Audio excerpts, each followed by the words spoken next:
Well, Tom, this is our old coach. You know, we were looking at it on the outside.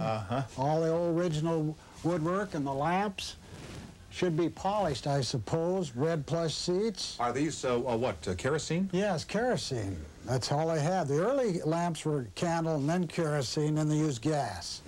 And up here is the old smoking compartment. It's hard to believe that... You mean way back then, but before Proposition 5, they had this, huh? Yes, from 1840 on. So this is your section of the car, Tom. Let's sit down here and then a couple of old seats. The original red plush, huh? Right. Don't you ever wonder who the people were that rode this coach from wherever to wherever and what they talked about and whether they were happy or unhappy? Or sometimes I come out here on a quiet day and just sit and imagine all the different passengers and what they would be doing, and the little kids are running up and down the aisle.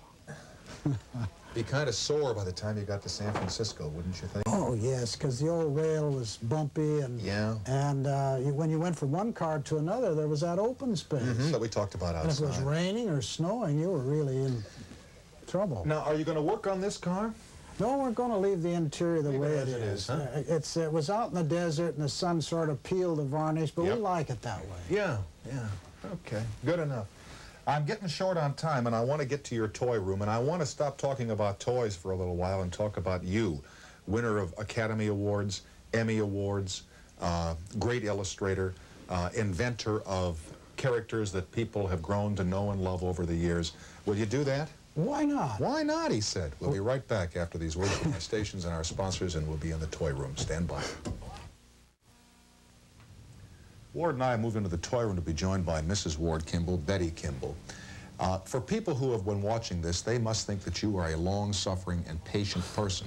Yet he told me that you encouraged him to get the locomotive, true? Yes. How come? What wife would want a locomotive around the house? Well, when I was a child, trains terrified me. Maybe that's why I like them now. They're kind of scary. Do you get a kick out of all the toys that we've been looking at, the electric trains? She's better get a kick out. Oh, why? I don't have time to go through all the toys in here, Ward and Betty. We'd be here for weeks. Yes. Can I just pick a few topics? Firehouse 5 Plus 2.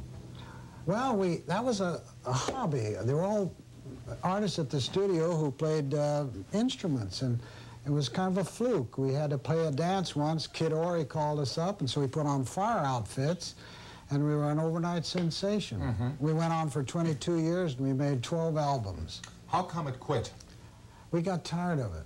We got bored, I think, and I was the first one. I said, look, I've done this long enough. Rock music's coming in. Let's get the hell out. Animation, Jiminy Cricket, Pinocchio. Well, that was one of the characters I worked on. I worked on the mice in Cinderella, and I have a scene here, if you'd like. I just happen to have happen to have it here. Now, we should explain. These were your original drawings that later were... Yes, these are extremes.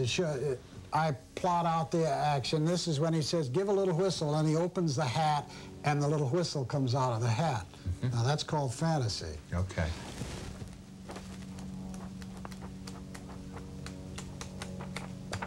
Here's where he does it, and then he opens the thing, and it comes out. Out comes the little whistle. Right. Yeah, basic animation. Basic. Right here. Old-time animation.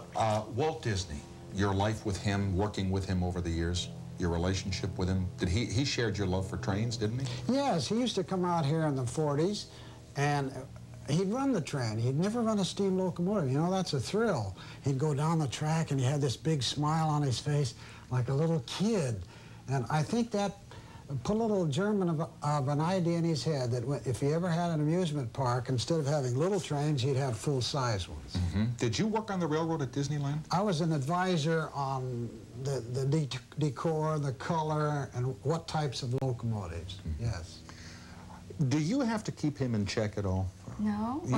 I mean, as you were saying to me, there's an awful lot of stuff around here. Yes, but it's more interesting if I don't keep him in check. I'm glad to hear that.